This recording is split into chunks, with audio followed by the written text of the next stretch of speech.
Bismillahirrahmanirrahim. Assalamualaikum warahmatullahi wabarakatuh. Perkenalkan, nama saya Muhammad Andin Juri, kuliah di STI Banten, kelas A5 R1 Akuntansi dengan NPM 1800248. Di sini saya akan mempresentasikan MK Akuntansi Keuangan Lanjutan yang bertema mengkonsolidasi laporan keuangan konsolidasi. Langsung saja ke slide pertama. Akuntansi investasi jangka panjang. Pada dasarnya, akuntansi terhadap investasi jangka panjang dalam bentuk saham dapat dilakukan dengan dua metode, yaitu metode ekuitas atau equity method dan metode harga perolehan cost method. Pemilihan metode akuntansi terhadap investasi jangka panjang ini dikaitkan dengan besarnya pemilikan saham, yaitu 1. Pemilik saham dan jumlah kecil, yaitu di bawah 20%. Disarankan untuk menggunakan metode harga perolehan. 2. Pemilikan saham dalam jumlah yang cukup besar sehingga dapat mempengaruhi secara berarti materiality, yaitu pemilikan 20% sampai 50%. Disarankan untuk menggunakan metode ekuitas. 3.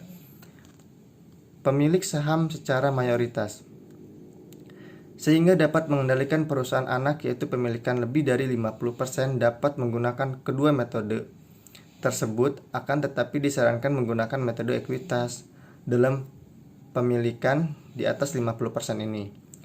Perusahaan induk diharuskan menyusun laporan keuangan konsolidasi. Lanjut ke slide kedua. Ada metode ekuitas.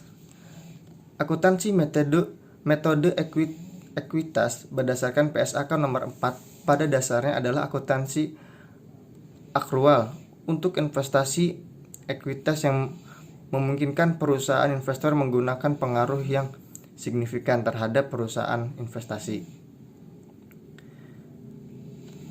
Berdasarkan metode ekuitas, investasi dicatat pada biaya perolehan dan disesuaikan dengan keuntungan, kerugian, dan dividen. Perusahaan investor merupakan bagian miliknya yang menjadi keuntungan perusahaan investasi sebagai pendapat investasi dan bagi bebannya dari kerugian perusahaan investasi sebagai kerugian investasi. Rekening investasi ditambah dengan pendapatan investasi dan dikurangi dengan kerugian investasi. Dividen yang diterima oleh perusahaan investasi adalah disinvestasi berdasarkan metode ekuitas, dan dividen tersebut dicatat sebagai pengurang rekening investasi. Maka pendapatan investasi pada metode ekuitas merefleksikan bagian investor atas laba bersih perusahaan investasi dan rekening investasi merefleksikan bagian investor dan aktiva bersih investasi. Ke slide selanjutnya. Ada metode ekuitas. Dalam hal pencatatan investasi saham pada perusahaan anak, selalu diadakan penyesuaian terhadap adanya perubahan yang terjadi pada perusahaan anak, sehingga rekening investasi saham senantiasa mengikuti perkembangan yang terjadi pada perusahaan anak. Metode yang dipakai adalah metode ekuitas. Pencatatan dengan metode ekuitas meliputi 1. Pada saat pembelian investasi saham terhadap PT Anak Kas. Kedua, ada pada saat perusahaan anak memperoleh laba, investasi saham PT Anak terhadap laba rugi PT Anak. Yang ketiga, ada pada saat perusahaan anak mengalami rugi, laba rugi PT Anak terhadap investasi saham PT Anak. Catatan, apabila investasi dibeli dengan harga perolehan yang berbeda dengan nilai bukunya, maka apabila selisih tersebut amortisasi dan